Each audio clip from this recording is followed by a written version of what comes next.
ఇప్పుడే జీ5 app download చేయండి. చూడండి మీ ఫేవరెట్ టీవీ షోస్ ఎప్పుడైనా ఎక్కడైనా. ఇది నిజమా కృష్ణ?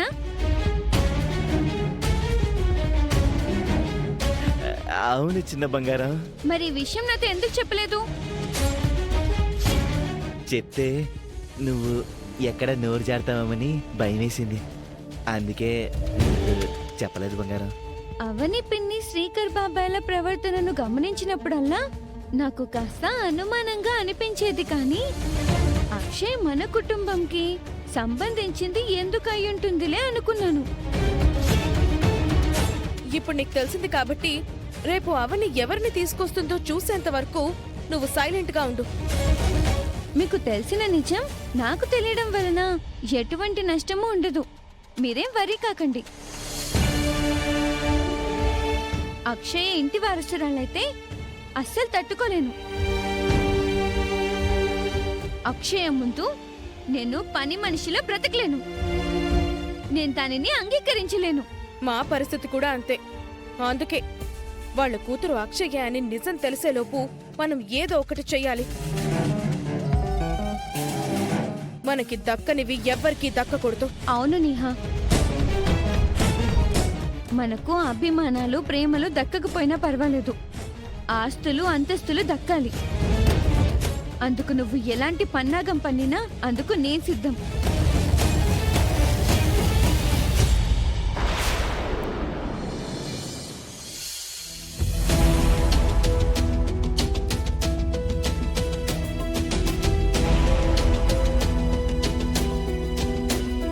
ఇంతకాలం అందరి కళ్ళ ముందే తిరుగుతూ ఉన్న మన అక్షయ అజ్ఞాతవాసం రేపటి యాగంతో పూర్తయిపోతుంది. మన బిడ్డ గురించి అందరికీ తెలిసిపోతుంది. నిహారిక వాళ్లకు చంపదెబ్బ కాదు, చెప్పు దెబ్బ కొట్టినట్టవుతుంది. అమ్మ వాళ్ళకి అప్పుడే ఆతృత మొదలైపోయింది. రేపు మనోరాలి దర్శనంతో తెగ ఆనందపడిపోతారు.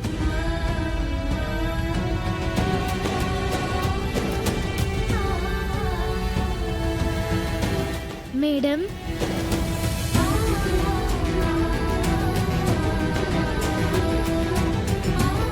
రామ్మా.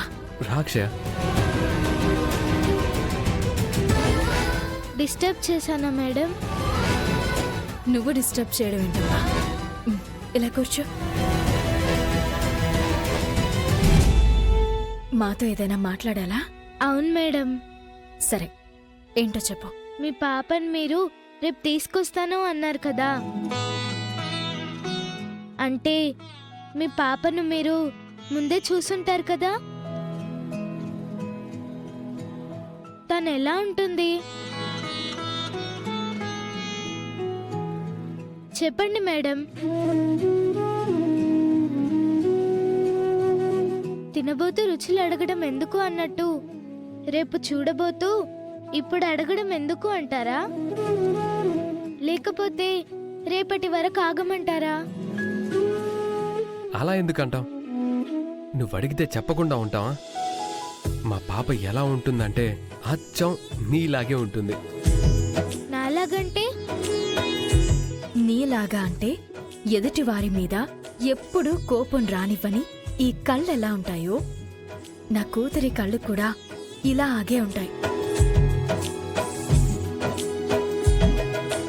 ముక్కుసూటితనంగా ఎదుటివారిని నొప్పించకుండా ఉండే నీ మాట తీరు ఎలా ఉంటుందో తన తీరు కూడా అలాగే ఉంటుంది. తనకుండదు స్వార్థం, తను చేస్తుంది పరులకు సాయం. తను ఒక అమ్మవారి స్వరూపం, అచ్చం నీ రూపం. అక్షయ, ఇప్పుడు అవని చెప్పినవన్నీ మా పాపలో ఉన్నాయో లేవో రేపు నువ్వే చూసి చెప్పాలి. మల్లె చెట్టుకి మల్లెపువ్వు పూస్తుంది, మీ వంటి వారికి మంచి బిడ్డే పుడుతుంది.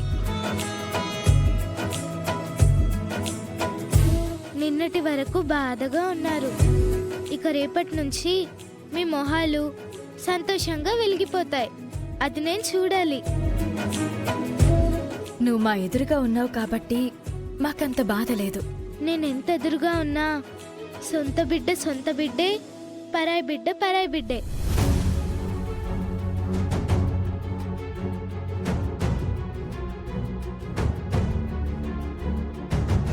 మేడం, ఇంకో విషయం. ఏంటి? మీ పాప వచ్చిన తర్వాత పొరపాటున శౌర్య నన్ను తిట్టినట్టు తిట్టొచ్చేమో.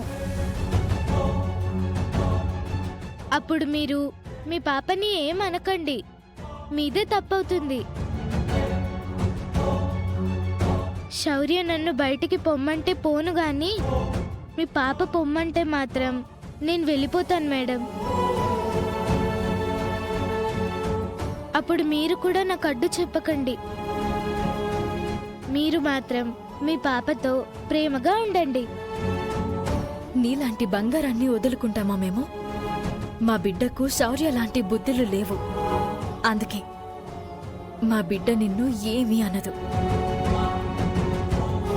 గుడిలో ఎప్పటికీ అమ్మవారు ఎలా ఉంటారో మా గుండెల్లో ఎప్పటికీ నువ్వు అలాగే ఉంటావు. మీ పాప గురించి అడిగి తెలుసుకుందామనే వచ్చాను. సరే, మీరు నిద్రపోండి, నేను వెళ్తాను. మేడం, మీ పాపను మాత్రం మొదటగా నాకే చూపించాలి. Good night madam.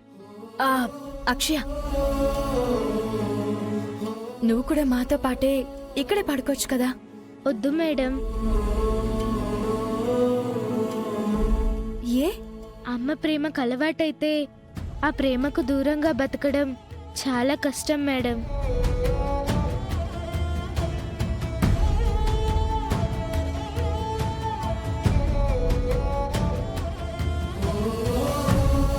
ఇప్పుడు మీరు తోడుండి తర్వాత నేను ఒంటరినైపోతే నేను అస్సలు బ్రతకలేను మేడం.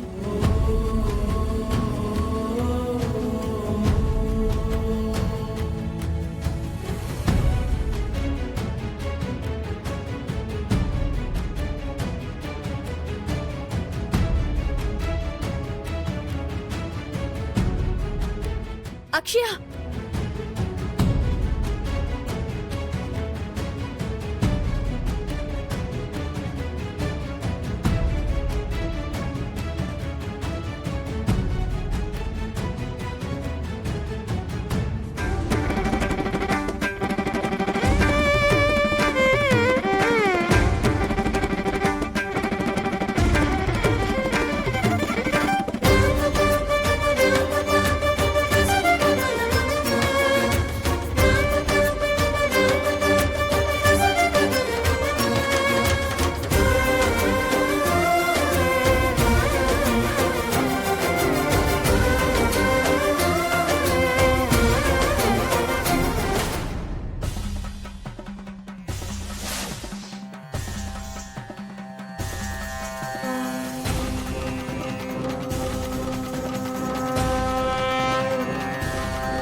జీ5 యాప్ డౌన్లోడ్ చేసి అన్ని ఎపిసోడ్స్ పూర్తి ఉచితంగా చూడండి.